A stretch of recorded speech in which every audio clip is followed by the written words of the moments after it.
Council meeting of Wednesday, October 15th, 2025 at 6:30 p.m. President Witherspoon, members Brzezinski, Flores, Nelson, Schaaf, Titus, and Troop.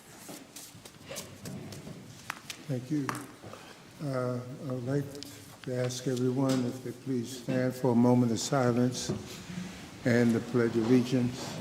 Mr. President, while we stand, I would like to also acknowledge Ms. Tamika Craig, who's passed away since our last meeting, somebody who has done profound work in our community and will be deeply missed. And I know she is somebody who was larger than life, and then her memory is going to live on for forever. Mr. President, I also have we lost Billy Bangle, longtime basketball coach at Mercy Urson, athletic director. He's younger than me, should be here. And Pat Lupo, who was an excellent athlete at Cathedral Prep my year, before the Civil War, by the way. But anyway, I make spirit and grief. I'm sorry. Mr. President, Yes. also want to keep the Meredith family in your prayers. The family of Larry Meredith, who was former city councilman and attorney, his oldest brother, which is my uncle, James Meredith, passed away 2 days ago. So keep the family in your prayers. And I also wanted to take a moment in the moment of silence to acknowledge that the Justice for Cello movement is coming on day 105 today, and the community and family has not had any answers and no updates. I know a few of us have signed on to letters to the governor and the DA, and as we continue to go on each day, there still is no answers and no different information that is given. So because most people don't wait for the committee reports, I just wanted to make sure that people are in the clear that most of us up here on council do want justice for Cello. We do understand the community and the family specifically deserve transparency and information as soon as possible. Thank you. Thank you. A moment of silence, please.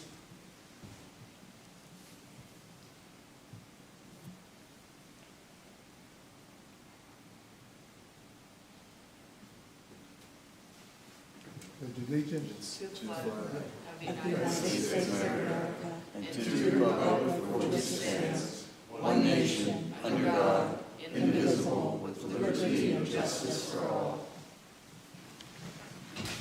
I have a motion to approve the minutes from the City Council meeting of Wednesday, October 1st, and bills for payment October 17th, 24th, and 31st. Members Brzezinski, Flores, Nelson, Schaaf, Titus, Troop, and Witherspoon. Tonight we have a presentation by Mr. Brzezinski. Thank you. Council member. Yeah, we have a proclamation from all of City Council. My name happens to be at the beginning, probably because of the alphabet, but the President and everybody else, I think, was on board with it. It says, resolved by the Council of the City of Erie, that whereas Erie City Council is pleased to present this proclamation to Bobby J. Selecki, local historian, to congratulate him on the opening of his exhibit, The Story of Us, Erie, Polonia, that's Polish. Churches and neighborhoods on display on the second floor of the Wood Morrison House located on the Hagen History Center Erie campus. And whereas Bobby started researching Erie's Polish heritage starting at the age of 12, inspired by his great-grandmother's stories as a Polish immigrant, sharing her language and culture that shaped his passion. And whereas the exhibit traces the early history of Erie's Polish-American community, known as Polonia, and the Polish Erie neighborhoods that settled near the churches of St. Stanislaus, Holy Trinity, St. Hedwig's, that was my parish, St. Casimir's, and the Polish National Catholic Church. The exhibit includes personal stories, artifacts from Selecki's lifelong collection, pictures, and local museum archives. And whereas Erie City Council recognized Bobby Selecki's contributions to our community through his role as researcher and curator documenting Erie's Polish-American community through his love of history and his work. The exhibit will be on display through January 30th, 2026. So please, if you get a chance, get down there. Therefore, let it be resolved as we celebrate October as Polish Heritage Month, Erie City Council commend Erie's own Bobby J. Selecki for his dedication to Polish culture, thank him for his devotion to the city of Erie history and preservation to enrich our knowledge of the contributions of Poles to our community. I guess you have to be old or you have to be Polish, you have to be both, but when you see the things that Bobby's collected and you hear the things, I had a Busha, that's my grandma's name. It's Donikowski's Corner Store. And the Selecki family, the Mielnik family, Loinskis, all of them were all within a block of us. So when we heard about this, too good to be true for a lot of us. But it's not my day. I'm going to come down there, and Bobby, if you want to say a couple of words, we'll set that up, okay?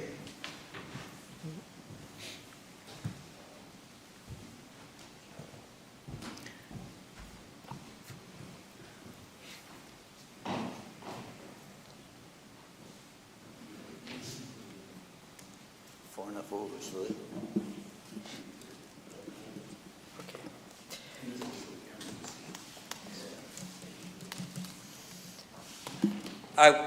I would like to sincerely thank City Council, Councilman Brzezinski, Father Pachewski for supporting me, my mom and dad, Bob and Mary Jo, my aunt and uncle Gary, and Katrina Lonke.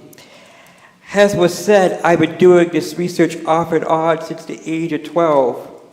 Past 2.5 years, I've been doing research at the Hagen History Center for this exhibit, but I just want to give credit to all the wonderful people I've worked with there, and I have to give credit to my growing up, especially my maternal grandparents, Chet and Reggie Lonke.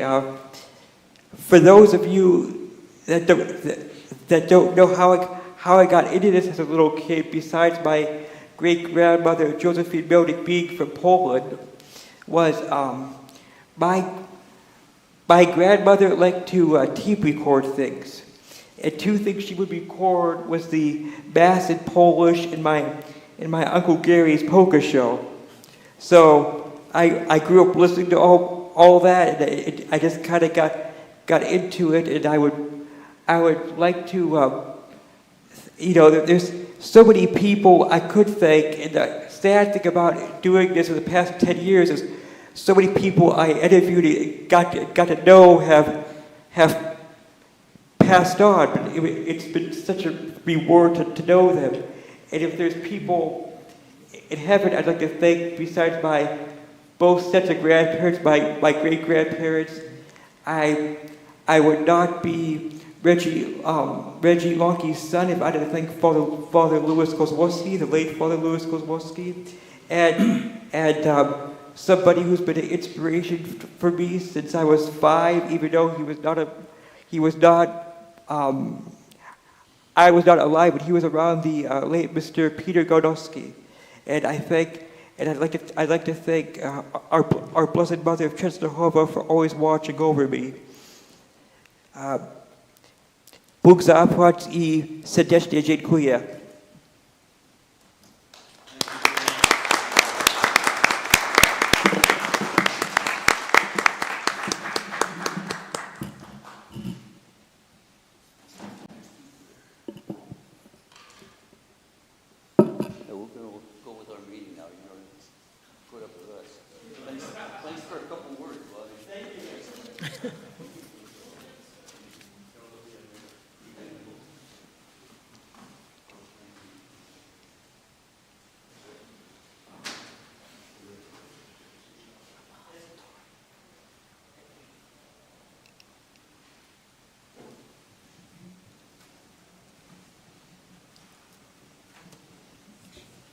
Do we have anyone for repository sales? Do we have anyone for repository sales?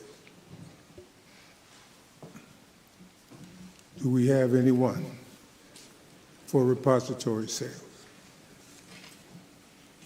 Hearing none, we'll go into public comments. Please give your name and municipality, and you have 5 minutes. Any citizens to be heard?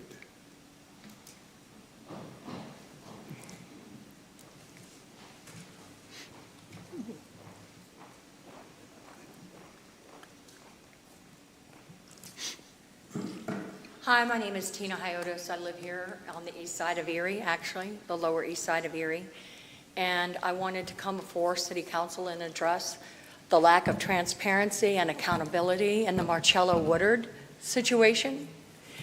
I think that a lot of this could have been alleviated if the cries of the people and the requests of the people in the past for a community policing advisory board would have been taken a little more seriously. And my thing that I would like to say is if the City Council could approve to have a home rule charter placed on the ballot for the people in the public to vote on, is not giving the people the opportunity to have a community policing advisory board and having their voices heard just as important. I really would strongly suggest, and I would love to see that happen here in the city of Erie. First of all, it breeds open dialogue and discussion. It gives the people an opportunity to build trust with not only the law enforcement officers in their community, but their elected city officials as well. It gives everybody an equal voice. And I come from an area of an experience, being an RN for 23 years, been in a situation and work in an industry that hospitals have similar type advisory boards to review issues and things that come up in the hospitals to find out if there has been a breakdown in either policy, procedure, or even making improvements on the way things are done. And I do think that this is something that the City Council really needs to look highly into and give the people the opportunity to have voice in what goes on in the community. We need to have law enforcement in the community and a situation set up to where it is a proactive community policing and not reactive community policing. And I think if that is instituted, it could alleviate any further instances like this in the future, and it would allow something like this maybe not to have prolonged, or at least have been a little better communicated between the family, the public, and the people that are involved and care so much about this issue. Thank you. Thank you.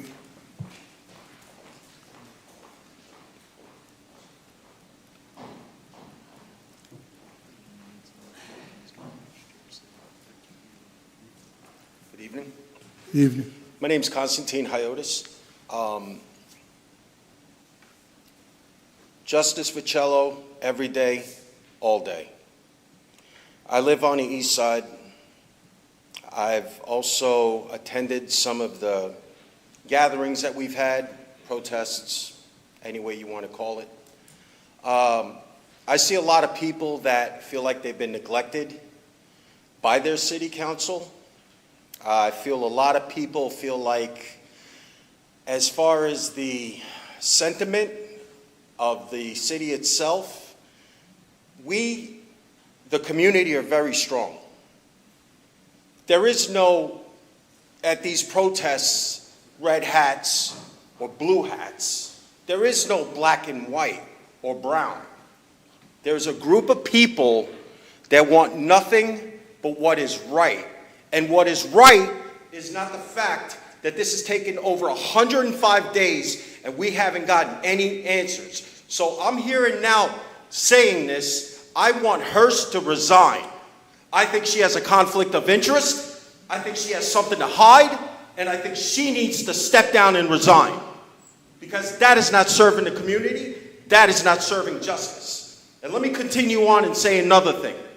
Sometimes I might be sitting at home and I might be watching YouTube, And I watched city council meetings from 8 years ago, 7 years ago. And you know what the people complained about? What about the east side? What about the east side? Do they not pay their taxes? Do they not care about their communities? Do they not care about their kids' schools? Why is it that everybody's always putting a zip code in front of the kid before the kid in front of the zip code? Nobody can answer that? When are we going to start treating the people in our community like the people that they truly are? These are great people. They're hardworking people. They've all become basically a one-man army because everybody's united in what we're trying to do. And what we're trying to do is two things. Number one, we're trying to get some stability back in the East. And number two, we want justice for Cello. The man deserves it. If you're on parole or on probation and your probation officer approaches you and you don't want to talk to him, the end result shouldn't be that you get shot to death. You let the guy go, you go to his house later, or you go to his job. Probation and parole officers have all your information. They can stop by at 3 o'clock in the morning and knock on your door. Why didn't this guy do that? Why do we got to sit here and think about what happened when we should know what happened by now? And quite honestly, why is it that the police are forced to wear body cams and have dashboard cams on their vehicles, but the parole officers and the probation officers that carry guns are not required to do that? What the hell is that all about? You mean to tell me your probation officer can roll up on you in a private vehicle with no dash cam and no body cam and just do whatever the hell he wants to do? I put myself in Marcello's shoes. I could say this with 100% certainty that if I was in a situation like that and I was shot and killed, I would want my loved ones to come out and speak on my behalf and fight for my justice and fight for my rights just as much. Thank you. Thank you.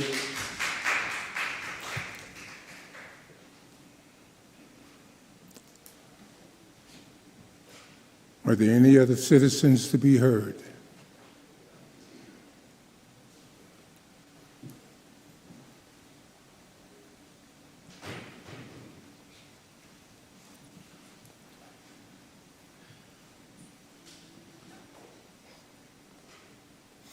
Hello, my name is Jared Stashewski. I'm a resident of the city of Erie and a resident of the county of Erie.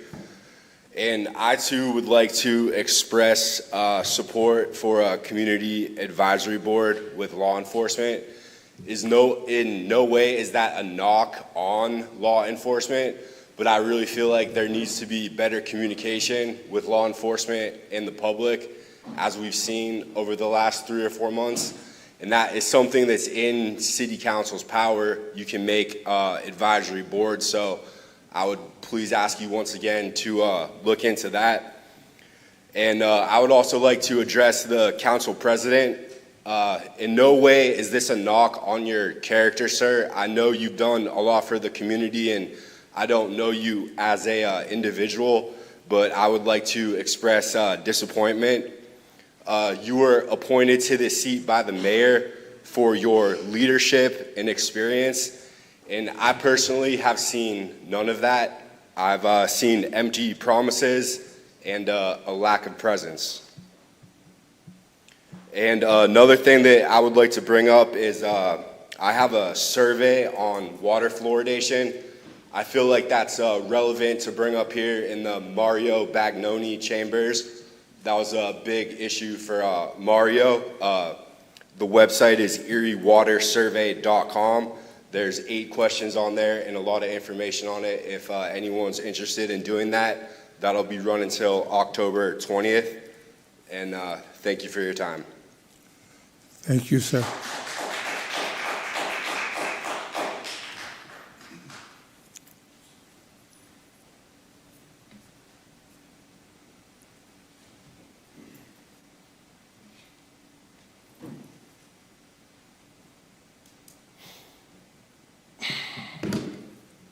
Good evening. My name is Deontay Cooley, lifelong Erie resident. And thank you for the acknowledgement since, we don't stay until the end of the until the end of the meeting. So that was appreciated. We all are seeking justice for Cello. Also, we had a protest last week, and we asked City Council to show up, and 3 out of 7 of you showed up, so we appreciate the 3 who did show up. The other 4, still curious to know why we can't get a little bit more effort or presence from you all within the community. I know Ms. Vogel has made an attempt. She had a meeting over at the Booker T. Washington Center. Dr. Titus partnered up with their sister, and Tanae Taylor to host an event to try to have conversations about community concerns. And it seems as though when we're talking about community concerns, it still seems to be a joke to where little side or snide comments can be made using a public platform or using public record. But then even to speak to some of the things that we want when we talk about justice, what I just witnessed was a young man talk about legacy, talk about his family, and talk about his community helped him build. And I watched him be recognized and acknowledged from a council person based on how families and structures are built. We don't have that in our communities. But that is something that can be taught and something that can be shown from communities in which you all come from. So when we ask you all to come into our community and talk to us and speak to us, we also want to know how you all build legacy, how you can appreciate and share your heritage and not be said, oh, you can't talk about Black history. I'm not exactly sure what language the gentleman spoke in. I was proud of it, but if I were to come up here and say something in Swahili, it would probably be frowned upon. So how can you all help us build our community so we can brag and talk about our ancestors and we can dig deep into our history? Because you all play a role in having an impact in Erie and allowing us to be able to express ourselves and talk about our heritage. But again, when we talk about justice, we also talk about, again, a police committee review board because we've asked for that. And I ride around the city all the time and I see police officers in our neighborhoods sitting and waiting and posted up to see who they can catch or when the speed traps are set. It's in the impoverished neighborhoods and maybe it's needed, maybe it's not. But we don't have the relationship with those officers to understand why are we being targeted. So can we develop a relationship so we can talk to them? Because hell, one just killed somebody. And then there was an accident at the same spot. There were kids fighting police officers up at Erie High. We've seen on Facebook police officers are just pulling over innocent men who are known in the community and asking to search them. But yet we asked for, and it's been presented to you all, have some type of partnership with the community and the police, and there's been nothing. But yet we're still being targeted. And then everybody knows when it's election time, the police are a little bit more heavier out, and they're a little more present in the communities. But I'm pretty sure they're not arresting the people who just came in here and just got this award. And I'm proud to show the Erie heritage. So this is no knock to them. That is great, but can little Black boys come up here and do that? And can Black generations of family do that? And can we come up here and praise our pastors and be proud and get the same acknowledgement and the same recognition? Can we have the relationships with our elected so where when it's time to come out for us, y'all come out and y'all show up in the neighborhoods that y'all grew up in the neighborhoods where y'all solicit and get participation from? So why is it that we got to sit here and have these stares and then a side comment, well, for the people who can't leave, or for the people who don't stay, you can say stuff like that. But when we invite you to come to our spaces, you don't come. But you came to the one that they put on. You were at the Booker T. Washington Center. But hey, come stand on the corner with us and just show us that you, okay. And then it was even asked, what time is the event? When is the date? Mimi said, this is the day, this is the time. It's recorded. We publicize it. Y'all may think people are playing games with social media, but this is how we have to get the message out because y'all ain't talking to us. So you may think it's a play to get likes and shares and comments, but you all are being exposed for the lack of leadership in Erie when there's a community of people who are dying, who are crying and asking for help, and then we can praise another legacy that's being built. So help us. So what I will say is, I myself have decided to put something together. So we're going to have a freedom of speech community town hall meeting on November 2nd at the Manufacturers Business Association from 3:30 to 6:30. And we're going to have some panelists. We'll have some people there. And it won't be anybody who's running for the future. And we want you all to just come listen. Anybody who's running, you can set up a table. You can solicit your information. And we're going to talk to our community. We're going to hear from our community. We're going to get some messages out there. And we are going to see who really is going to show up for us. Because if you haven't realized by now, people are tired of the unfair treatment. Regardless if we come down here to scream or we call people by their names and we talk about the things that they do or they don't do, people are paying more attention to civics and understanding their rights and their civics and their responsibilities. And it's like, It's getting to the point now to where y'all have to see where we coming from and hear where we coming from. And we not playing with y'all. I know I'm not, and I'm putting it all on. I've been bashed by family and everything. I don't care anymore. So please start showing up a little bit more. But thank you to the ones who have me. Thank you.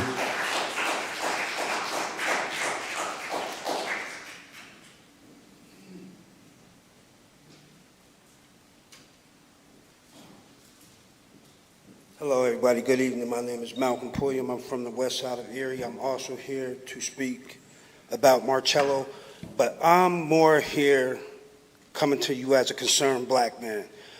I want everybody to understand the optics of what I see right now concerning the murder of Marcello. This is 105 days.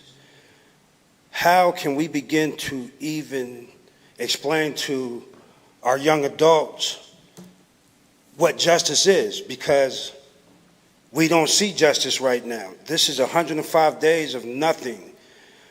We actually got kids coming up to us like, yo, is somebody gonna get arrested, or is he gonna beat this charge, or what can we do to help? And we have no answers. We've been coming down here. We're not here to scream. We're not here to yell at you guys. We're not here to be aggressive, overly aggressive, but we are angry. I'm an angry citizen because this should not take this long. What I see, and it feels like this is one big cover-up to cover up something that needed to be covered up from day one. This is a bad misuse of power that the district attorney is showing us. They have to tell us something. It doesn't make sense that we are coming to city council, county council, getting inboxing people, trying to get a simple answer of why hasn't this man been arrested, or why hasn't he been brought in, or why is he outside for 105 days, and we can't get a simple answer. This makes no sense. For me, as a black man in Erie, Pennsylvania, I have no faith in the system that we are currently running under. This is showing me like nobody cares about a black man. It feels like they gave him a free rein on terror to black men.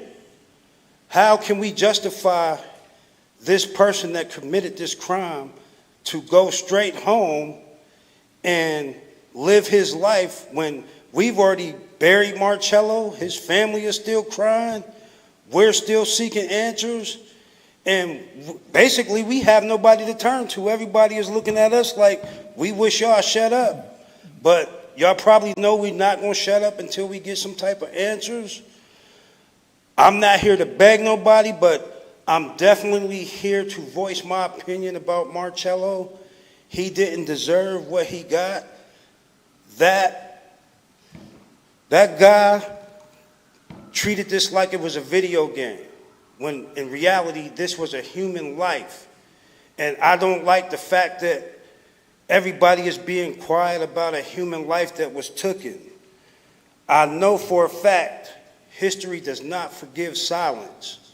So if you've been silent about this, you're going to play a minor but a major part in the history of Marcello Woodard. The minor part is because you chose to be quiet. The major part is all of us, the citizens that keep coming to you every third Wednesday of the month to speak about Marcello. This is agonizing for everybody. And I know it's agonizing for y'all, but hear me out. He deserves justice. His family deserves justice. His friends deserve justice. More importantly, his children deserve justice.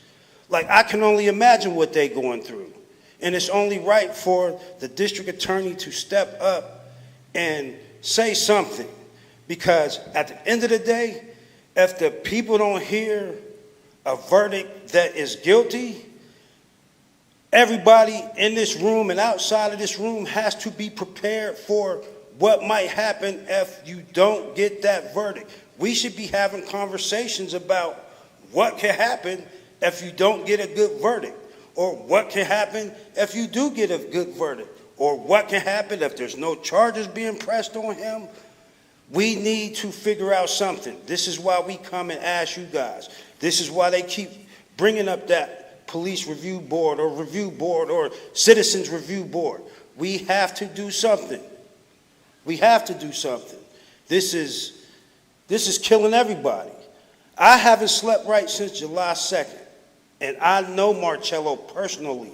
I know his family personally. I'm coming down to speak for Marcello. He is no longer able to speak. So please work with us, and we will work with you. Thank you. Thank you.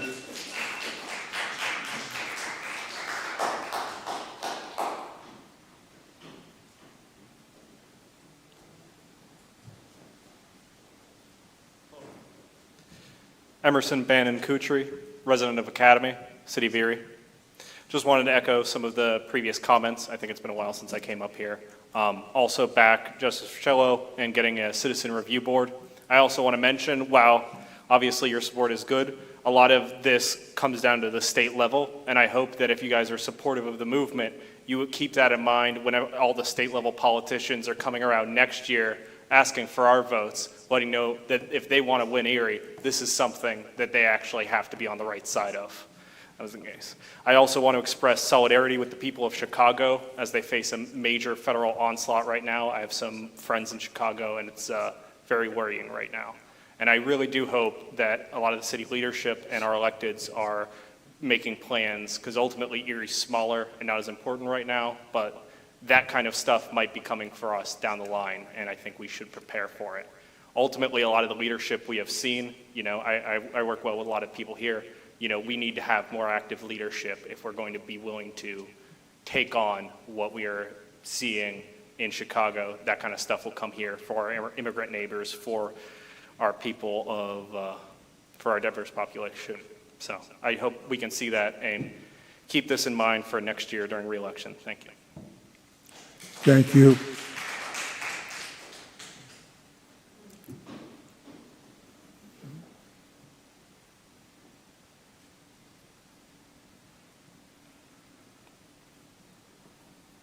Hi, everyone. It's nice to see you all again. My name is Mimi O'Connor. I live in the city of Erie. I'm here, as many today, again, to speak for justice for Marcello Woodard, which is the same exact thing to me as saying, I pledge allegiance to what the flag stands for. It stands for oneness and indivisibility, and one undivided way to get there, and that is justice. And not for a select few, but liberty and justice for all. We've pledged this since we were in first grade. But a pledge is just empty words unless it is given feet and agency. Putting action to the decision to live undivided. And a great role model you are all familiar with, she's a historical figure, is Rosa Parks. She made that decision. She was a seamstress. In her early 40s, when on December 1st, 1955, in Montgomery, Alabama, she did something in a racist society that was dangerous and daring and provocative. She sat down at the front of the bus in one of the seats reserved for whites only. Years later, a college student said to her, in a few words, do you think you could say why you sat down at the front of the bus? She said, I sat down because I was tired. And I don't mean I was tired like my feet were tired. I was tired of playing by racist rules of injustice, unquote. Her pledge, one goal, liberty. One way to get there, call out injustice, justice for all. That's why we keep coming down. That's why we keep speaking for Marcello Woodard until he receives justice. It is 105 days, and I don't think we can say that enough, since he was brutally murdered in cold blood by his parole officer, and still absolutely nothing. It's shocking. 105 days. And you know, I guess we could keep Rosa Parks like some sort of special person, an icon, lock her away in a museum. But the truth is, she was an ordinary person. Cello was an ordinary person. But liberty and justice for all means deny justice for one, and you deny justice for all of us. But for 105 days, his family, some of whom are here tonight, has not been able to even begin to wake up from this nightmare. Not even begin. And as I've said before, I don't know how they get up every morning to this ongoing, unrelenting brutality. And the thing is that we're all saying is we will not stand by quietly and condone this isolation, this invisibility, this cruelty. Not on our watch. Absolutely not. Justice delayed is justice denied. We have one goal and one pathway, liberty and justice for Cello. And I cannot come in a gathering like this and not say his name out loud 3 times, and I'd love you to join me. Cello. Cello. Cello. Cello. Thank you for joining with us for Cello. Thank you for your decision to serve on City Council.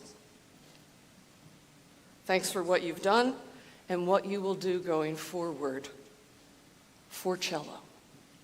Thank you. Thank you.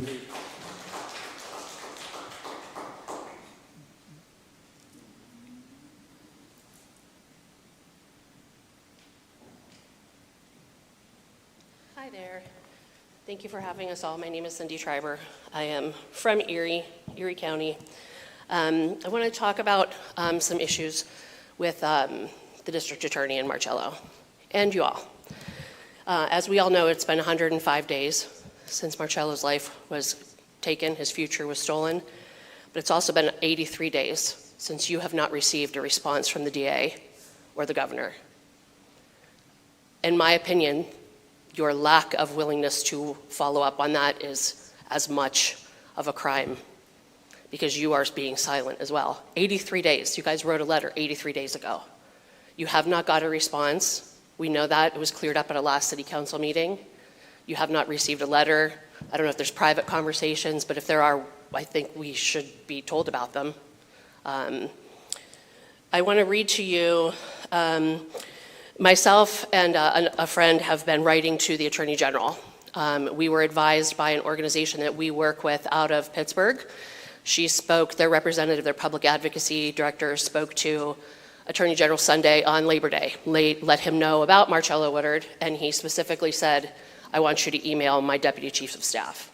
So I'm going to read to you the letter that we wrote, and maybe this will give you some guidance on what you need to write in order to get some word back from the DA. Thank you for contacting, I'm sorry, let me start with my letter first. It's to Benjamin Wren. He is the Deputy Chief of Staff of Government and Public Affairs for the Attorney General. Thank you in advance for your prompt attention to this urgent matter. Attorney General Sunday suggested that we contact you after being presented with the case by a Director of Public and Policy and Advocacy on Labor Day weekend.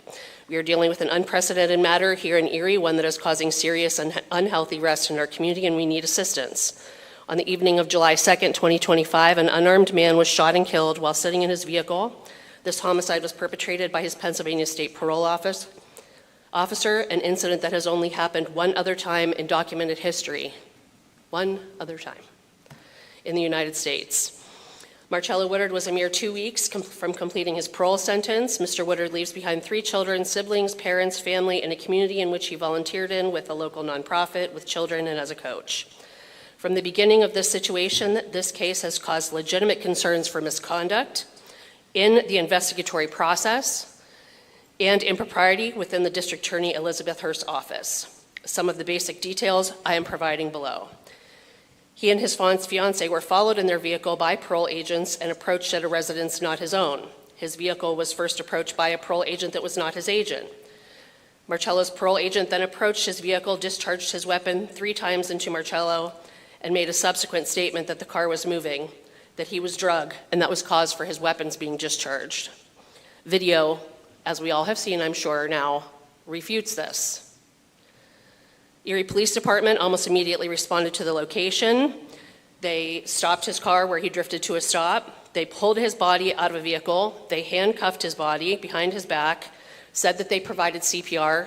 We have video that says that they didn't, that it actually waited for the paramedics.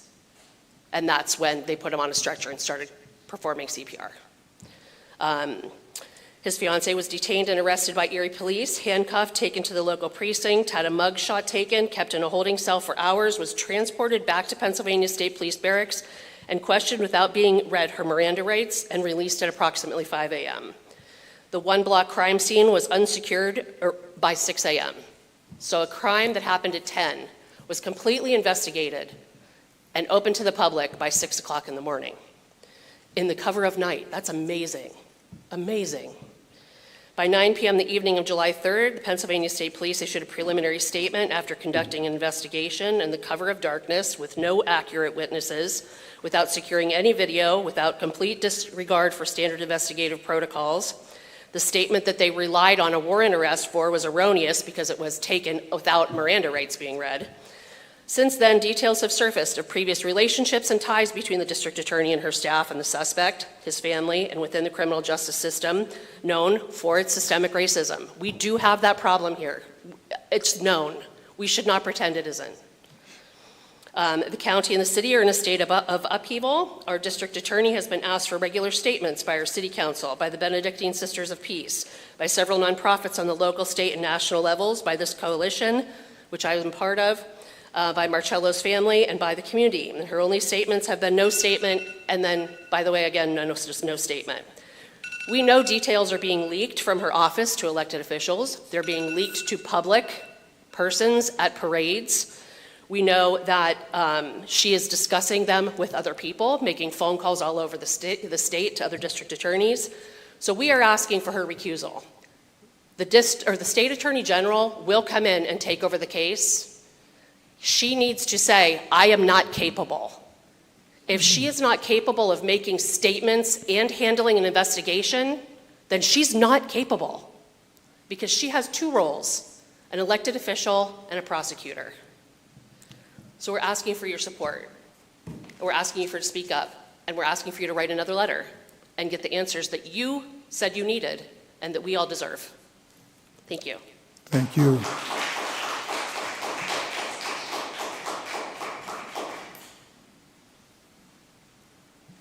Are there any other citizens to be heard?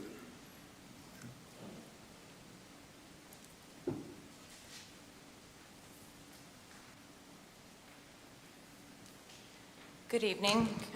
Good evening. I'm Dr. Suzanne Kuligowski. I'm a resident of the city of Erie. I just wanted to express my deepest sympathy to the friends and family of Marcello Woodard. I just wanted to, again, reiterate a lot of what everyone has been saying here this evening, that we are all here for Marcello Woodard and for the justice of his murder. A couple things I just wanted to mention. The topic of time. I think it's such an interesting topic. We talk about that a lot in our lives. We're always going by schedules and what is due, deadlines and meetings, and starting meetings like this on time or whatever it may be, right? Our personal lives.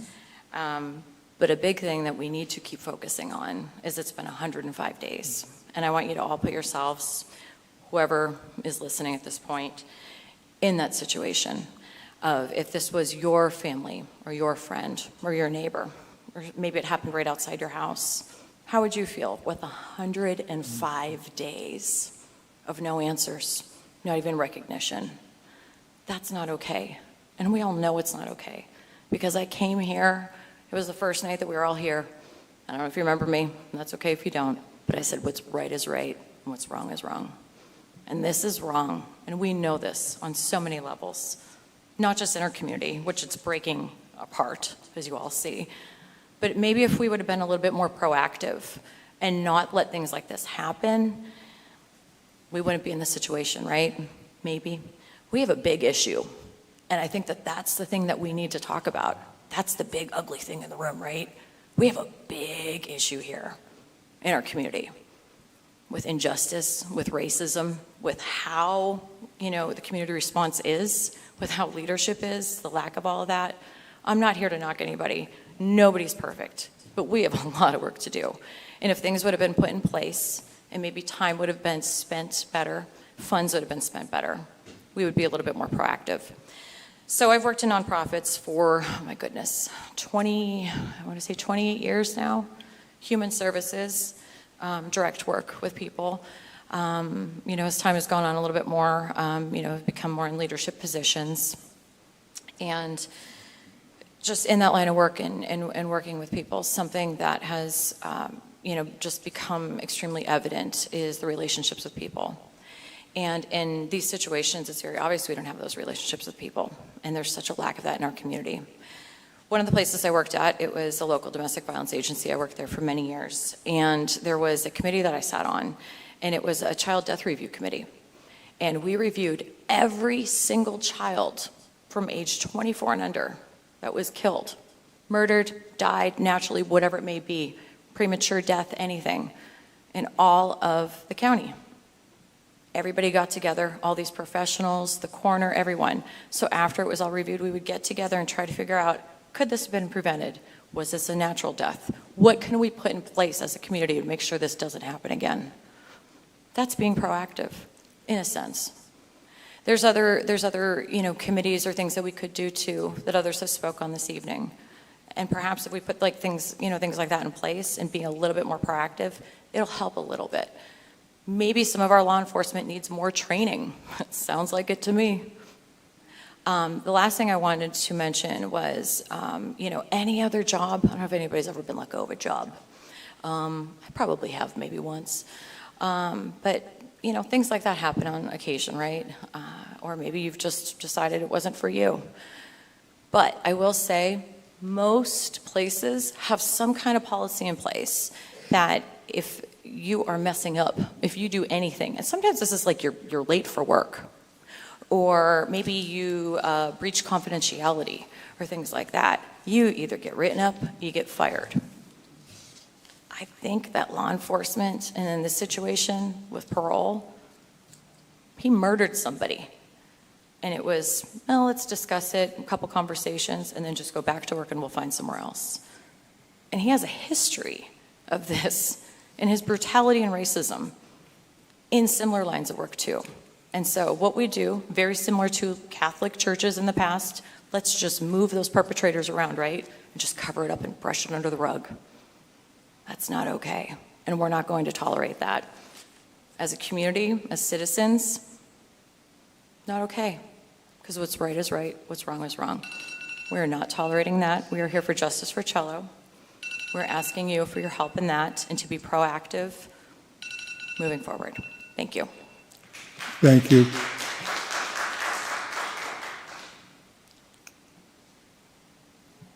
Are there any other citizens to be heard?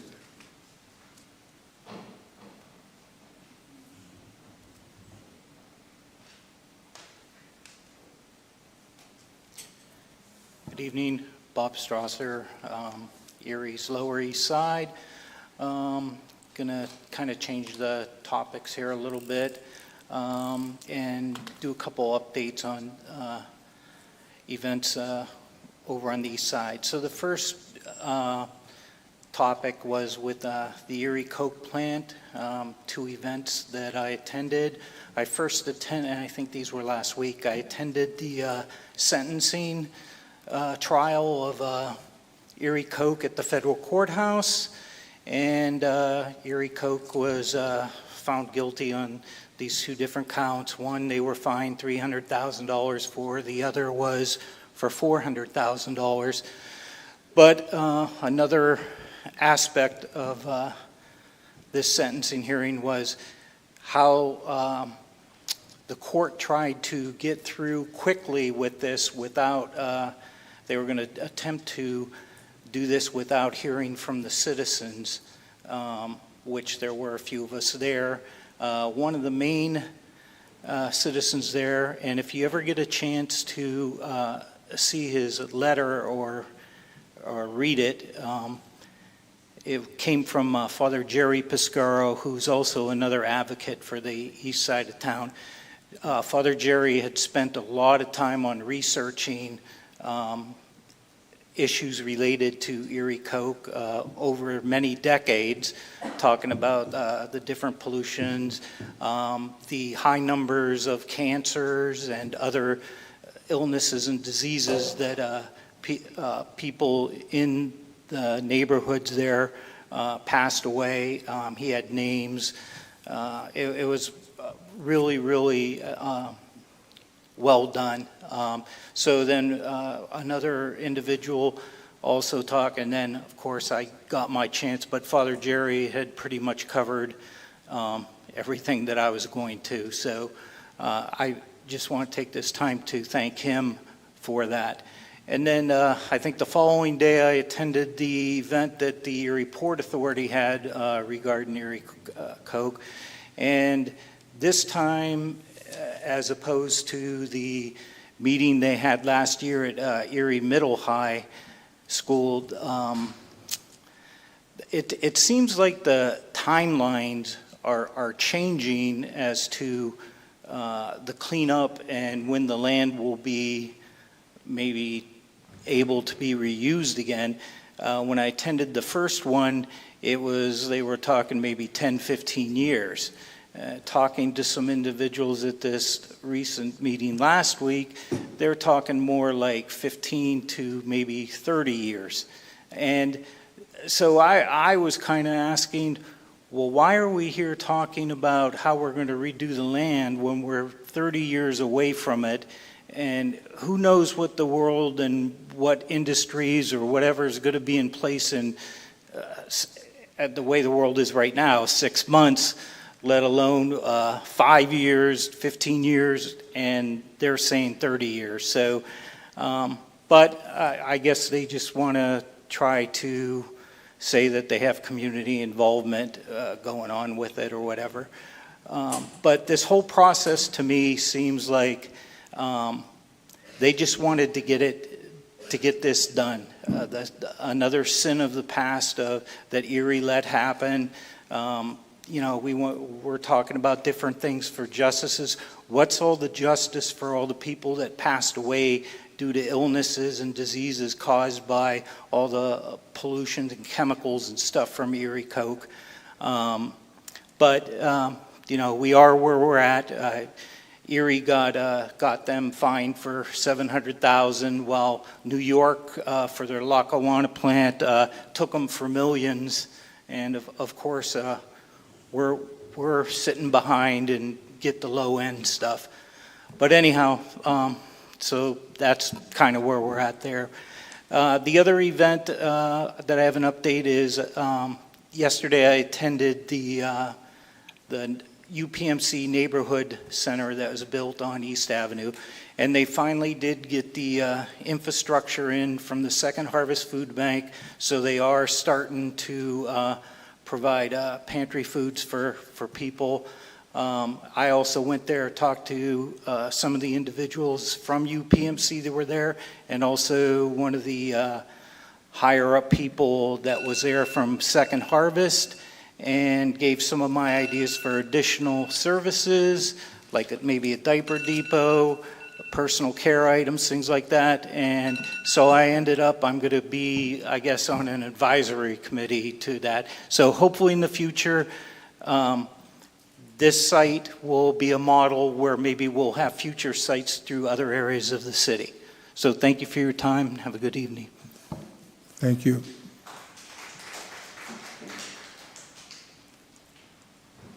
Are there any other citizens to be heard? Are there any other citizens to be heard?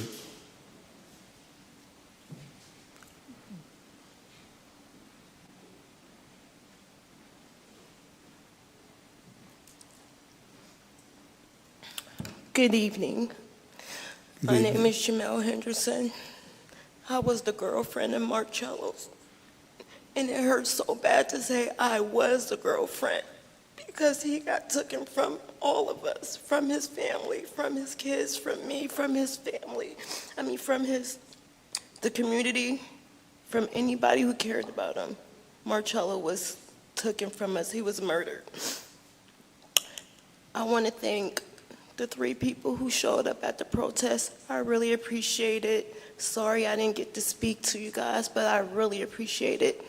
Nothing you guys are doing is going unnoticed. Thank you, Tyler, for everything.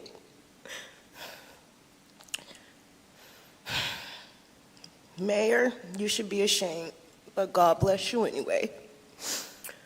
I don't know why no one is really saying anything. Like, it's like you guys, not even you guys, like people want us to forget about this. I could never forget about this. I could never forget that night.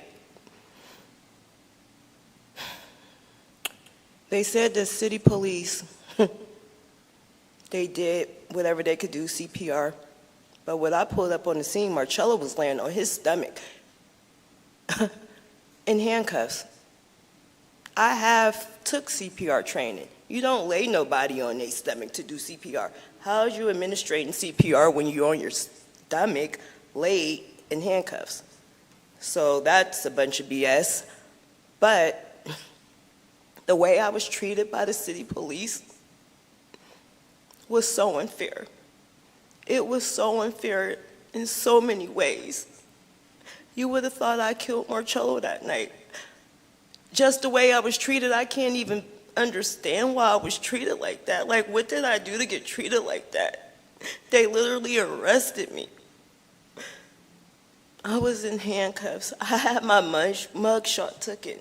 I had never had a mugshot taken. And for what reason, I really don't know. But it's a lot of injustice that's going on in Erie, PA. I mean, it's a very uncomfortable topic to talk about, but the city of Erie is racist, period, plain blank. Like, not everybody, but people are racist, and it's sad. It's supposed to be 2026, and we're still going through this. I never thought that it would still be existed to this day. Like, I really don't understand. So we just have to do, like, we need to come together. Like, we need to come together. We need to figure out something because I'm scared for my son. I'm scared for my grandson. Like, it's scary. I'm a black woman, and I'm scared to get pulled over by the police. Anytime I see the police, I'm making sure I'm not even making the wrong move because you never know. Like, it's so scary. And shouldn't nobody have to feel this? And I'm not saying all law enforcement, all officers are bad, because there's some great ones. I definitely ran across some great ones, but for the most part, they let their job go to their head, and they think they could say whatever they want, do whatever they want, and it's not fair. It's not fair at all. And the way they basically treated Cello that night as he was dying was wrong. Like, it was so wrong on many levels, because there's no way he should have been handcuffed after being shot 3 times. He was basically lifeless. What did he have to be handcuffed for? I really don't understand that. But for anyone who think this was wrong, think it was right, whatever you think, it's like, it really don't matter. At the end of the day, God got the final say so, and that Kevin Sillinger, he have to see the higher power. No one wants to say his name. I don't understand. No one is saying his name. This guy, Kevin, killed my boyfriend. Aaron Osborne was there Like, no one's saying their name. I don't understand why no one is saying their name. Like, at least let us say a name. Let us know. But we really know. But acknowledge the fact that these men killed my boyfriend. Like, they took him for no reason. Have a good night and God bless you guys. And please continue to keep us in your prayers, especially if it's genuine. If it's not, you could keep the prayers. God bless you guys. Thank you.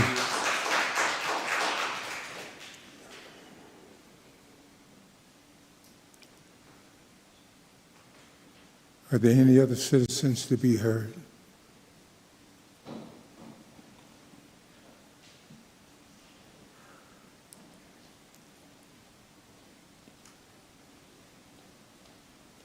Hi, I'm Marie Blumish. I live on the east side of Erie. First I want to say is I do love Erie, Pennsylvania, and the history, the lake, and all that stuff. I was born, raised, adopted, homeless, etc. here. This is my life. I just have a couple questions. Why has it been 105 days for somebody getting murdered? Why? If it was a white man, this would be completely different, but no, this was a person of color who got shot by the police. Why did we let that happen? Just why? That's all I have to say. Thank you. Thank you.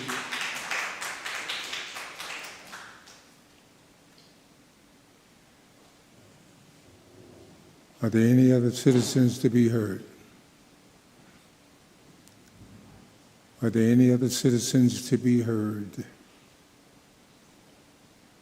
Are there any other citizens to be heard? Hearing none, Lori? Ordinances for final passage.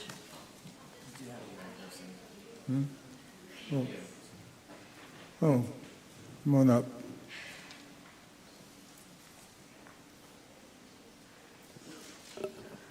Hi, everybody. As you know, my name is Deanna Chatfield. I didn't come prepared to speak because I was just having a meeting with my program, Career and Dreams. But one thing I do want to bring up is about what's going on in the community. I know you guys may not have control in this, but I don't know if you guys can influence this or not. But there are a lot of mental health issues going on in our youth community, and not just our youth, but our adults. And what I want to ask is if you guys can try to bring in counselors or therapists to one of the Booker T or the Boys and Girls Club, like once a week or twice, so people can go and talk about their feelings, because there has been a lot going on in our community, and I just feel like it's needed. Like I said, I don't know if you guys can do anything. I don't know if you guys can influence it or not, but I would just like to ask that, because I know, like, as a youth of my community and seeing a lot of people around me hurting right now because of certain things that are going on, it breaks my heart. So that's all I ask. Okay, thank you. Thank you.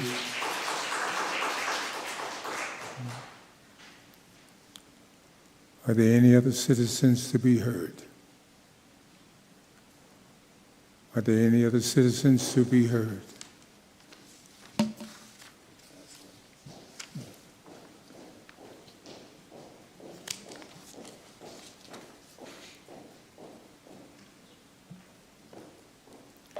Hello, everybody.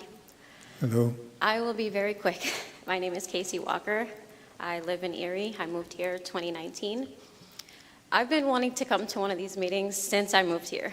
I've been following Jasmine since she first started collecting her signatures on the streets. There are two people that brought me here today, and it was one, unfortunately, was the cry of Marcello's partner. Every single time that I'm watching this meeting happen at home, I don't get to leave home very often, but every time that I hear her cry, it breaks my heart. I understand that you guys can't talk back. I really honestly do understand that. But this topic certainly deserves some attention. It deserves to be prioritized. And it's okay if you guys can't say his name while you're behind that chair. I also wanted to come on here to say really quick, when they invited you guys, I was listening on my phone at home, doing the dishes. I ran to my whiteboard. I wrote down the address, I wrote down the time and the date, and I wasn't sure if the invitation was for me or not, because I was just listening in the background. But I took the chance. I was very nervous. I'm very nervous to do anything like this. I'm shaking right now. But I still want to be here to let you know that if you didn't go because you felt that maybe you wouldn't be welcome there, I don't know anybody from that protest at all. And the moment that I walked in there not by myself, but with my kids. And I was welcomed right away. I was scared as shit to go in there because I don't know anybody in the city really. But I was welcomed. So if you have that fear that I had of maybe they don't actually want me there, maybe the invitation was for somebody else, if they're saying it publicly, they want you there. They really honestly do. And maybe if the people inviting, maybe if they were the ones sending out the invitations weren't very nice about it or are kind of aggressive, and you need a softer voice to invite you to their rallies and their protests, I have a pretty soft voice. I'm asking you nicely. I'm a kind person. I have a good heart, and I can see that these people do too. They just want to see you guys show up. That's what they want. Even if you don't think that you belong there, you do. Thank you. Thank you.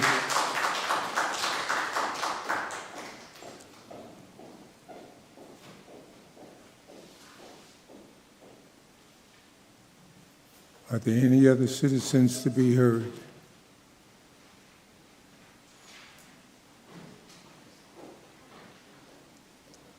Are there any other citizens to be heard? Are there any other citizens to be heard? Hearing none. Lori? Ordinances for final passage. Council File Number 16562, Official Ordinance 72, 2025, an ordinance to repeal Ordinance 51, 2025, which was passed and approved by City Council on July 2nd, 2025, as it was a duplication of Ordinance 66, 2025, passed and approved by the City Council September 3rd, 2025. Sponsored by Councilmember Nelson, seconded by Councilmember Titus, the Council File Ordinance Bill Number 16562, and now known as Official File Ordinance 72, 2025, be finally passed by City Council. Members Brzezinski, Flores, Nelson, Schaaf, Titus, Troop, and Witherspoon. City Council passed Official File Ordinance 72, 2025, finally by yea 7, nay 0.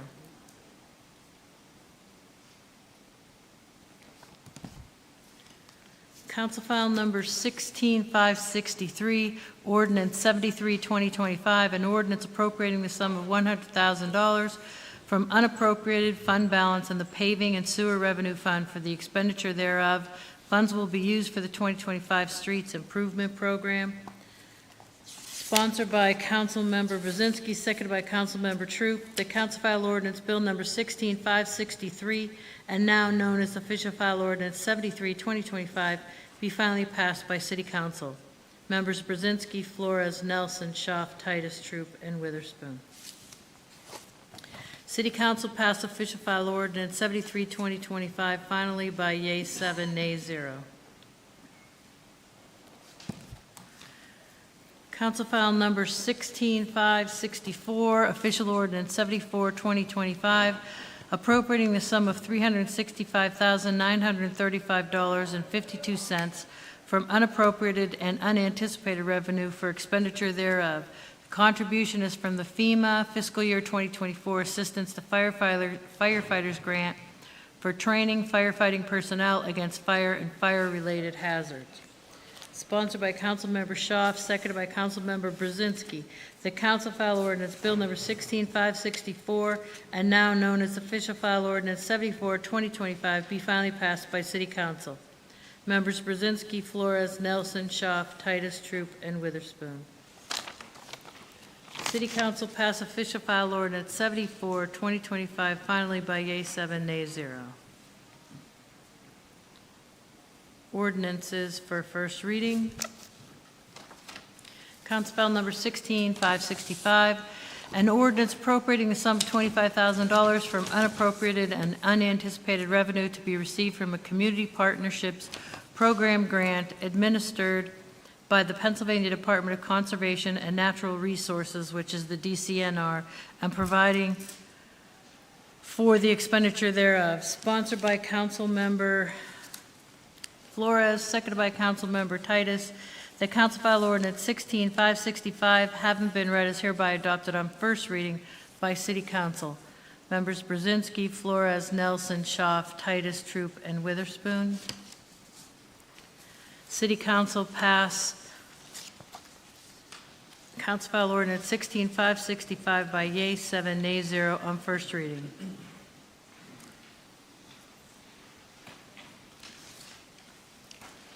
In old business, Motion to move the balance. I got to read Can- the old business. Yeah. Pursuant to the Section 306 of Zoning Ordinance 80-2005, and a public hearing held Wednesday, October 1st, 2025, in City Council chambers, and with the recommendation from the City Planning Commission, the request for waterfront conditional use submitted by Bueller and Associates on behalf of Erie County Convention Center Authority for construction of a two-story addition to an existing parking ramp located at 30 Sassafras Pier in a waterfront commercial zoning district is hereby approved. Members Brzezinski, Flores, Nelson, Schaaf, Titus, Troop, and Witherspoon. Resolution passes yea 7, nay 0.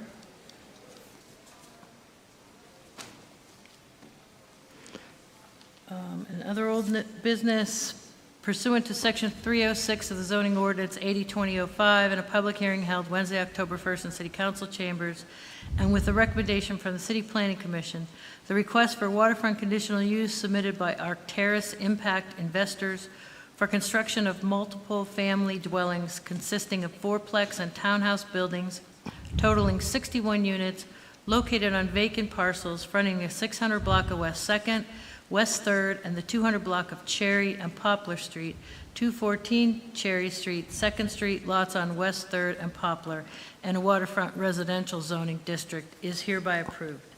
Lori, can I make a comment before we do our voting?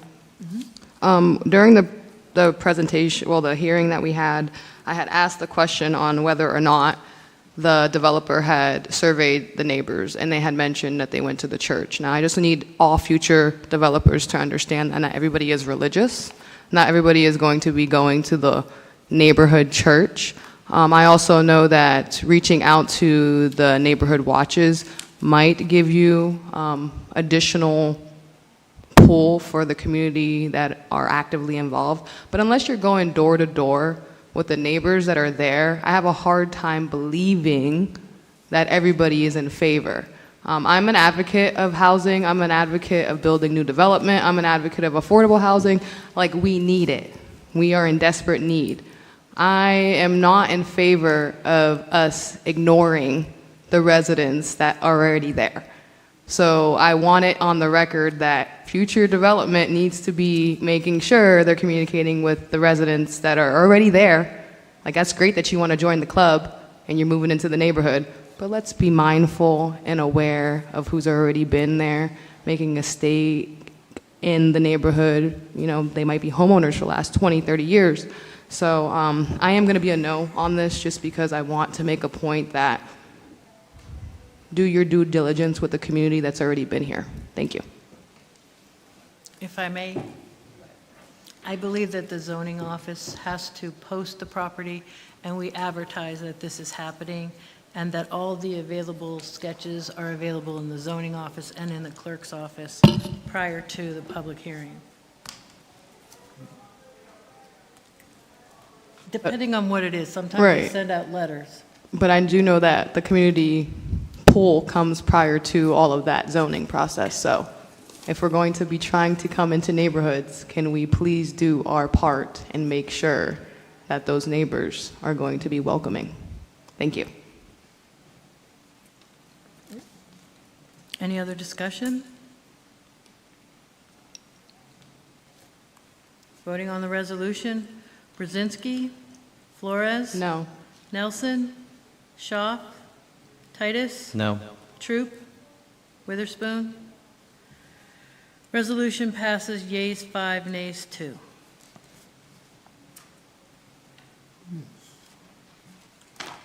Now we could have a motion. Now we're looking at a motion. A second, once we get a motion. Motion with the balance. A second. It's been moved in second. Any separations?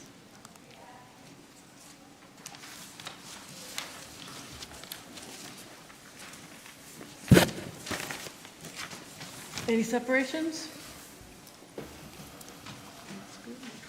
Okay, moving the balance of the agenda, members Brzezinski, Flores, Nelson, Schaaf, Titus, Troop, and Witherspoon. This takes us to committee reports. We will start with Councilwoman Schaaf. Thank you, Mr. President. Thank you for all who spoke today, for the many concerns that they had for Marcella Woodard. I did attend the protest, and my condolences to the family. So I've been busy. I attended the Pennsylvania Municipal League Conference that was held at the beginning of the month, and it was a good time. The Erie events did an excellent job of hosting, and so many of the people that attended the conference talked about what a nice city Erie, Pennsylvania was. Many had never been there. As this is a Pennsylvania, statewide, we had people from Philadelphia, Upper Darby, all over the state. So it was a beautiful 3 days, 4 days that they were here too. So they really got the best of Erie. I thank the mayor for hosting Michael Hingson. His story was excellent. He survived the 9/11 crash as a person who was not able to see with his guide dog, Roselle, and he was on the 74th floor, I believe, and was able to lead people to safety because he used his senses that he was taught as a person who, his story is that when he was a baby in the incubator, there was too much oxygen, and he overcame all of that with the ability that he was taught. And he has 2 books out, and I bought the books, Live Like a Guide Dog, and I can't remember the other name, but Michael Hingson, excellent speaker, travels around the world, and his story was remarkable. And there was a panel there about our economic revitalization that we are doing in our own city, and Chris Groner was on a panel along with Tina Mangine and Aaron Snippert and Renee Lamus. I hope I didn't miss anyone, but that was an excellent panel, and it was just great talking to council people from other cities. There was something about homelessness that I attended, and women in government, and the food was great. And it's amazing how that Bayfront Convention Center has so many conventions. So my husband and I were walking there today. We have a walk that we do, and there's always people in there. And today, lo and behold, there were 3 people walking husky dogs. So the third person I saw walking the husky, I said, "Is there a husky convention going on?" And she said, "Yes." And it's not just 3, they're talking about 500 huskies. So that's pretty awesome. And that's good to see. I attended a SafeNet votive night on 10th and German, and Tyler was there as well. And that was very somber event. So many people are hurt by their own family members and suffer abuse from people they know. And that was an eye-opening experience there. I attended the Family Services annual breakfast, and Family Services is another awesome and amazing community service that they do for families. Attended the solicitors meeting and Seraphin's Neighborhood Watch Group on 24th and Ash area there. And our Liz Reyes and Cooper Moore was there presenting about the park survey that's going on until the end of the month, and people were able to participate in the park survey right there at the meeting, and attended the Historic Review Commission and the Port Authority. Thank you, Mr. Strasser, for attending and giving us the heads up, so I won't say anything about that. And best wishes to everyone on Election Day, because our next meeting is actually the day after Election Day. So hopefully we'll have a peaceful day. Get out and vote. Thank you. Thank you. Councilman True. Thank you, Mr. President. Just echoing the words of Councilwoman Shaw for the Justice for Cello movement. As I've said before in previous meetings, I do have respect for those who continue to fight on his behalf and continue to keep it going. And, you know, that's all I will say on that. Also, you know, thanks to all the people who came and spoke. I want to just, Malcolm who spoke, he asked a question. I asked the same question and mentioned the same thing a few weeks ago, is that we should be prepared to deal with whatever decision is made in that situation. So I think in agreement with Malcolm that is something that we need to be thinking about. I'd like to thank Bob for coming down and providing his updates. Thank you. Recognize Chief Trott out there. Thanks for sitting to these meetings. And Mr.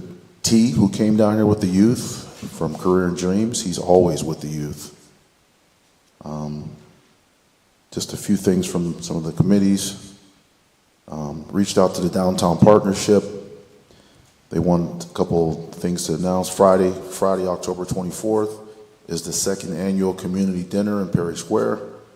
Free meal giveaway to celebrate the end of a very successful PWYC market season. Meal will be cooked from all locally sourced food and prepared by farmers and chefs that supported our PWYC markets. The last market is Friday, October 17th in Perry Square, 4 to 6. Sunday, October 26th is Fall Fest in Perry Square. Saturday, November 29th, Small Business Saturday throughout downtown Erie. Friday, December 5th is Downtown Delights. The event requires lots of city services to put on, and they wanted the city to know that they are very thankful. The mayor's office, Public Works, police, fire, for all your help. Reached out to permits. They wanted us to know that in the months of July, August, and September of 2025, which is considered to the third quarter, they issued 1,827 permits from the citizen response line. Wanted everyone to know that it's basically against the city ordinance to rake leaves into the street. That's a safety issue as well. And just a reminder that leaves should be placed in hard containers and or approved compostable pale green bags. And just, I did receive some information from the HRC. They want us to basically, there's a letter they wrote, but I'll just kind of briefly go over what it's about. They're concerned about not being funded. They wanted to bring attention to it, to the city. Some of the importance of having a HRC, it provides protection, prevention and education in different topics, saving resources, it reduces conflict, community cohesion, moral leadership, and they're saying what are some of the things that you can do. You can write to your county council members, or you can attend the county council meetings that are held at the courthouse. And lastly, congratulations to Bishop Brock on his appointment. Thank you. Yeah. Correction, Maurice. That's Archbishop. Archbishop. Beautiful picture, Mayor. You and, I don't know if you saw it on Facebook. There's a caption under it. Everybody says that whenever Archbishop Brock takes a picture, he's got a scowl on his face. Well, somebody caught him with a big smile, and you're sitting right behind him there. So that was what he had on Facebook. Who says I don't smile? Thought that was kind of cool. But moving on with what I got to say here. First off, the zoo is alive and healthy. Most of the paperwork and all the I's to be dotted and T's crossed are in the hands of our solicitors. And I know they're going to do a good job, or we wouldn't have voted for it in the first place. Secondly, I'd like to thank Lori and the staff in the office, Mike and Kels.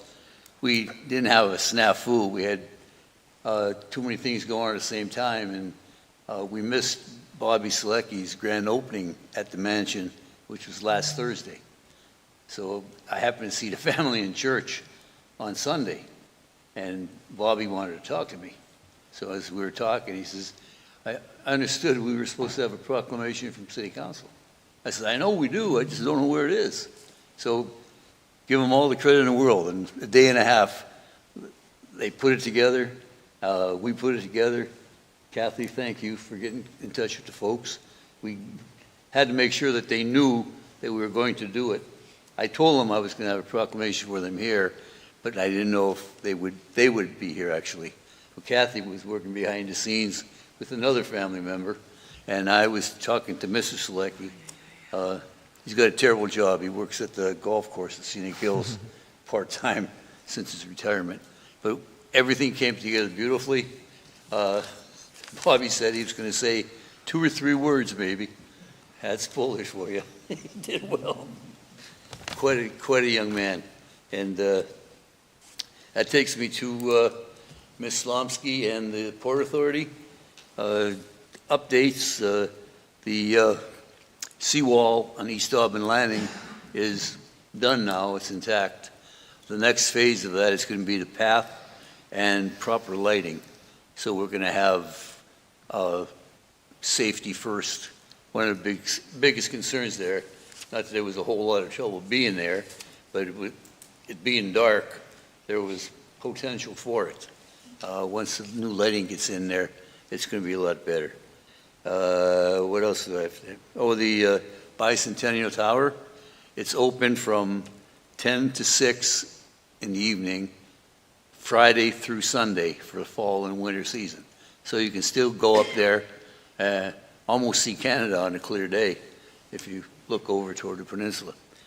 I think, if we don't get to, the Port Authority is still accepting, Bobby, you mentioned something about comments on the Coke site. You're right, but if we don't keep that Coke site in sight, it's not going to be that easy to get more funding to get things done we have to get done. I don't like the 15, 20, 30 years at all either. I won't be here for them, guarantee you that. I refuse. But that's what that's all about. And Julie wanted me to let everybody know that the citizen input will go on until the end of this month. And all you have to do is on the web, porterie.org, and you can have your thoughts added to the thoughts of the other folks that were down there for the presentation when they did it. That being said, good luck to the folks that are going to be busy with an election here in a little while. I don't think we have anything to worry about, but you got to go get them. That being said, we are ready to congratulate Archbishop Baruch. One quick word, though. Mr. Witherspoon told me if I get up there, I'll probably say maybe 3 or 4 words, thank you and good night. Not 3 or 4 hours, but close.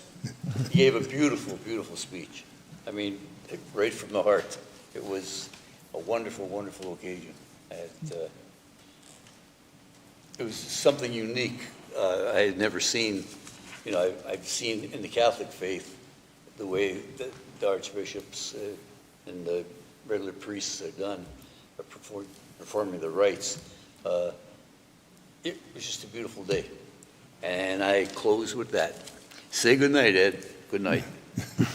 Thanks. Councilwoman Flores. All right, so I have a couple things that I wanted to mention. I also wanted to comment, you know, I do support the Justice for Cello movement. I have always supported the Citizen Review Board in any effort to build real community relationship and outside of PALs. So in order to do anything on council, you need 4 council members to support these efforts. And this is my 4th year on council, and I just started getting support for something of this nature. So I'm hoping that with us swearing in new council members in January and a new mayor, we can actually push to having these meetings with the community and the police and seeing where we end up. I do know that 105 days is far too long. I do understand that people want our representatives to be involved in things, and I appreciate Ms. Casey Walker coming down and speaking on behalf of a softer voice, because if you come to council aggressive, if you come angry, the chances of us showing up are probably going to be a lot less, because we don't know what kind of environment we're stepping into, and that's just how the record shows. I do know that we have 4 days left to register to vote in this upcoming November election, which is November 4th. We have 20 days until the actual election, and as the liaison for Parks and Recreation, I do want to mention that the park survey is open until October 31st, and we ask that you go to erieoutside.com, and that's ERIEOUTSIDE.com, and complete that survey before the 31st. We have been asking for community input for these parks and recreational spaces, so in order for you to get the things that you necessarily want to see in your neighborhood accomplished, we need your feedback, or else things are going to happen and you're going to be coming before us upset that they are already in motion and the time for feedback had already passed. So deadlines do happen and people do have to meet those deadlines. I also wanted to mention that on October 21st at 1 p.m., we have a planning commission meeting here in Chambers, and you can go back and rewatch that on our Facebook and YouTube. On October 23rd at 1 p.m., we will be having a public meeting for the Erie County Long Range Transportation Plan at the Booker T. Washington Center. That is 1720 Holland Street. We do ask that community go to that and attend that, just so you are aware of the Erie County Long Range Transportation Plan. I am also the liaison for the Environmental Advisory Council, so that next meeting is going to be the last Wednesday of the month, which is the 29th, and that is at 3 p.m. That is held here in Chamber. If you have environmental issues and you want council to support or not support something, the Environmental Caucus is the first place to, put those types of issues. I've had people reach out to me about solar panels and plastic bags. So the Environmental Council is the one who does a little bit of research, and then they bring it before council so that we can either support or not. So I just wanted people to be aware that those are open to the public and they are able to be available for you to watch at a later time at your convenience on our YouTube and Facebook. And that is all I have to commit for my committee report. Thank you. Thank you, Councilman Nelson. Did my usual community stuff. As some of the people have talked, and as my term and Mayor Schember's term come to an end here, I had suggested 2 years ago when I was council president to maybe codify the Strengthening Police Community Partnership Program that you had started, and I think has worked admirably.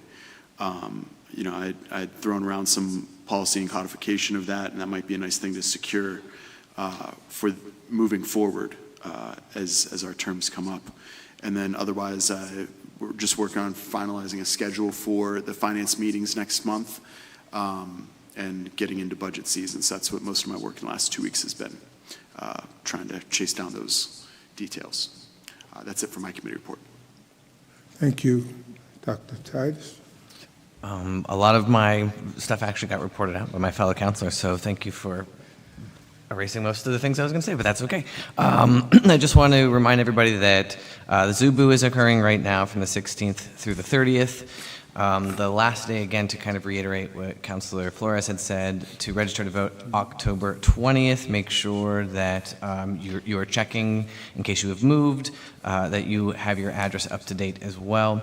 And then by November 4th is your last day to vote. I do want to acknowledge again the immense amount of hurt that is happening and the pain that is happening right now in our community. There is a lot of questions and a lot of tension that continues to build.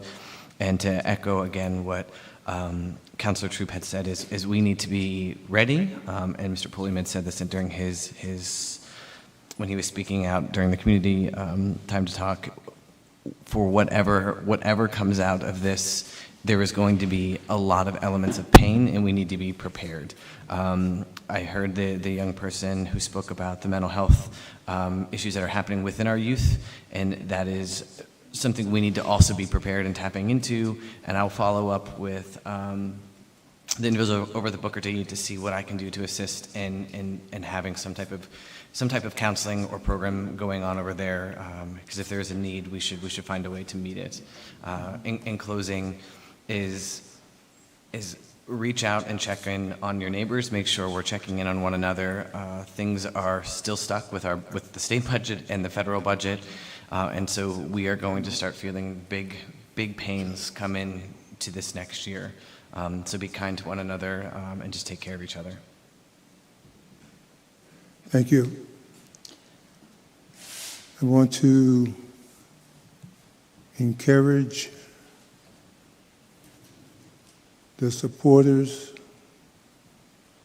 Cello, continue to come down, voice your opinion.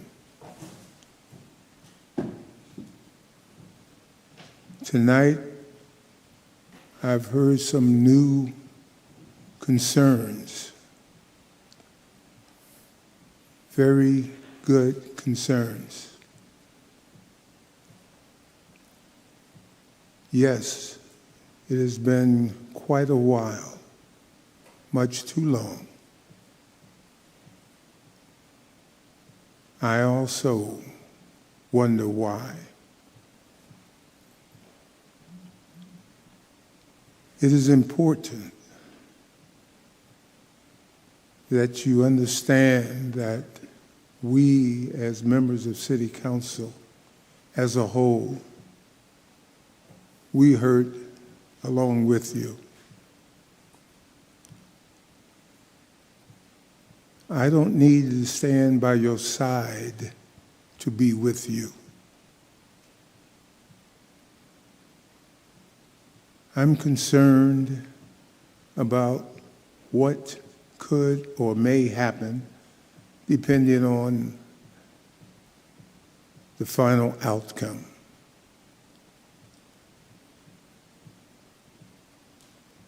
Yes, we can prepare for something, but you don't know what you're preparing for. But it should be discussed.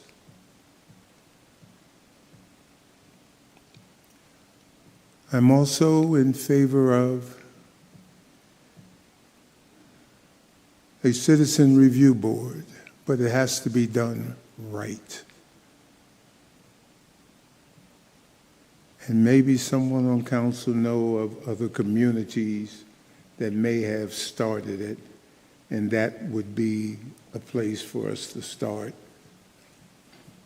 and try to make it happen here. It's not going to happen overnight. It's going to take time. It's going to take a variety of educational backgrounds. The late Willie C. McAdory talked about this some years ago.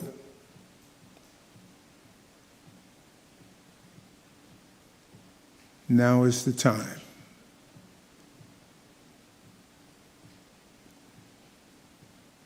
Also, I've spoken with Councilman Troop, and we are looking towards a junior council because he's with the kids all day. And he has connections to other educational institutions. So that's on the drawing board. That's preparing, hopefully, future council men and women.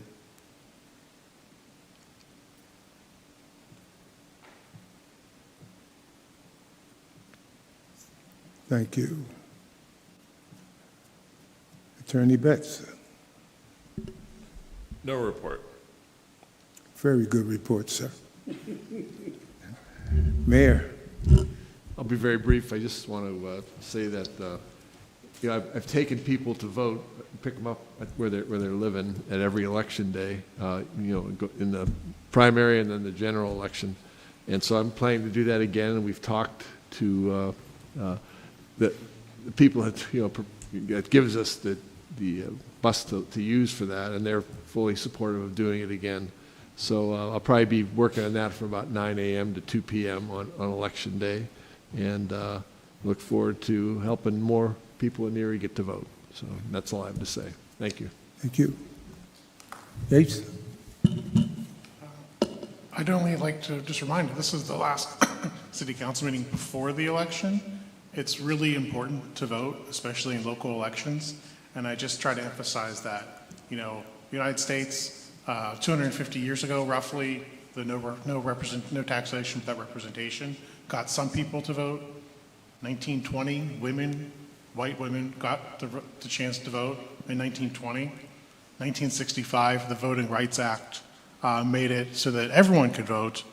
But remember that voting may not be being taken away, but the power of the vote is still being challenged. And I just read an article today that before the U.S. Supreme Court, they were having oral arguments, and there was a challenge in Louisiana. They were doing some redistricting for the, I believe, for the congressional districts.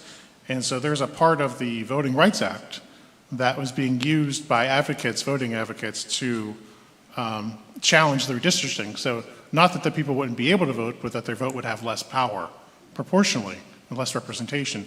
And anyway, so one of the issues that was raised is that the U.S. Supreme Court was supposed to consider whether this certain portion of the Voting Rights Act, which is used by a lot of voting advocates when they have these kind of cases go forward, well, maybe they were going to strike that one section down. So the thought is if this U.S. Supreme Court would strike down that one section, then the redistricting challenges would basically be non-existent, or they wouldn't be as permitted. So it's a very technical, but the right to vote, it's very, sacred, so everyone get out there and do your part, so. Mr. President, can I make? Yes. I just want to say, in addition to me being interested in the junior council, Dr. Titus has been really big in that. So I just want to make sure I say that before we left. As long as it happens, I don't care. I just want, but I do want to give you your just due because you're big in that. So, and also, Mr. President, thank you for all your years of leadership in the community. Thank you, sir. Yep. Mr. President, Yes. I forgot some things on my report. May I say something, You please? sure can. Thank you. Today, October 15th, as I'm the water liaison, there's a public announcement for immediate release that Erie Waterworks customers are not affected by the Erie County Drought Watch. And this is from Craig Palmer, the CEO. And the last sentence is, at this time, Erie Waterworks customers do not need to conserve water beyond their normal responsible use. And we are fortunate to have an abundant, high-quality water source and an infrastructure system designed to deliver reliable service regardless of regional drought conditions.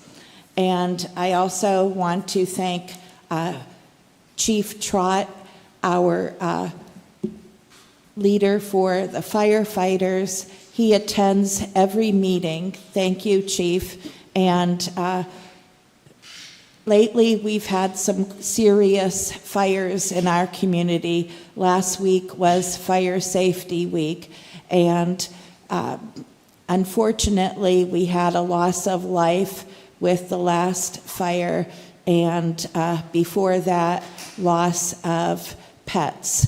So my heart goes out to the families involved, but also to our firefighters who put themselves in danger every time they go out. Thank you. Thank you. With the power invested in me, I appoint Dr. T. and Councilman Troop as co-chair of this youth commission. With that, meeting's adjourned. City Council adjourns at 8:18 p.m. Members Witherspoon, Brzezinski, Flores, Nelson, Schaaf, Titus, and Troop.